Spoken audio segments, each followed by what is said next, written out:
C'est pas passé du tout et j'ai dû partir dans le quart d'heure qui a suivi, j'ai dû quitter la maison.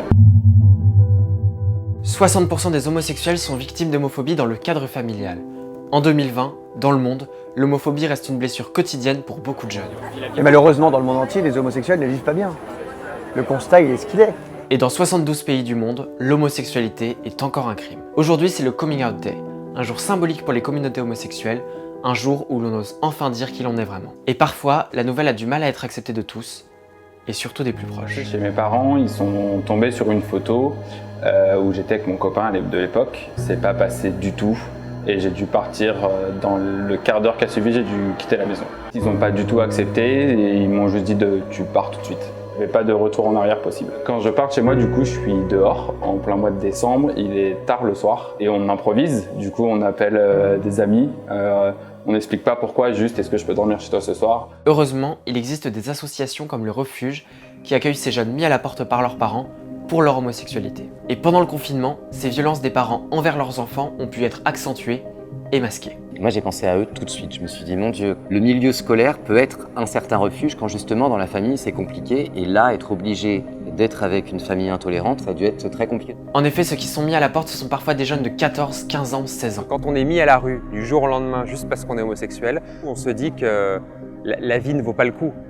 Il y a beaucoup de jeunes qui arrivent qui ont même des tendances suicidaires. Et pour subvenir aux contraintes financières qui arrivent très vite, certains vont même jusqu'à se prostituer. En plus de l'hébergement, le refuge met en place un soutien psychologique dans le but de rassurer et d'accompagner les jeunes. L'accompagnement psychologique, il est essentiel.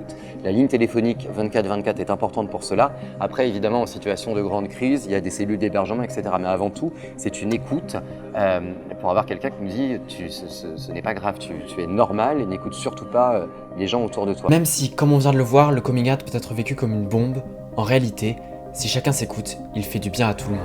Un des moments les plus dingues de ma vie, en positif, parce que d'un coup, j'ai reçu plein de témoignages de jeunes justement qui disent « Oh là là, mais on savait pas que tu étais homosexuel, mes parents t'adorent » et donc du coup, ils se sont dit « Oh là là, qu'en fait, ils pouvaient adorer un homosexuel ». Donc moi j'ai envie de dire à tous ces jeunes qui hésitent à en parler aux autres, à dire c'est tellement plus simple après. Alors effectivement, il y a peut-être une ou deux personnes qui vont vous tourner le dos, qui vont partir, mais ce qui valait peut-être pas le coup.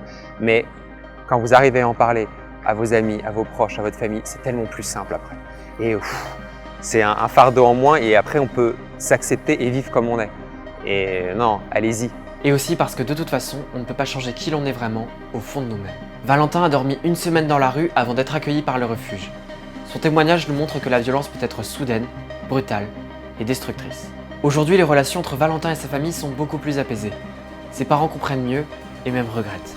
Des histoires comme celle de Valentin, il y en a des centaines de personnes aidées par le refuge. Il y a par exemple l'histoire de Loïc qui a tenté de se suicider, l'histoire de Denise qui s'est fait hospitaliser, celle d'Angelo qui s'est fait plusieurs fois violer, celle de Jessie qui s'est fait licencier, celle de Viken qui a dû fuir l'Inde, le pays où il est né, celle de Camille, celle d'Alice, celle de Mathieu, celle d'Evan, celle de Jules. Tous, et encore beaucoup, sont victimes de l'homophobie. Faites confiance à vos parents et aux autres. Il y aura toujours quelqu'un pour vous ouvrir sa porte et vous aimer.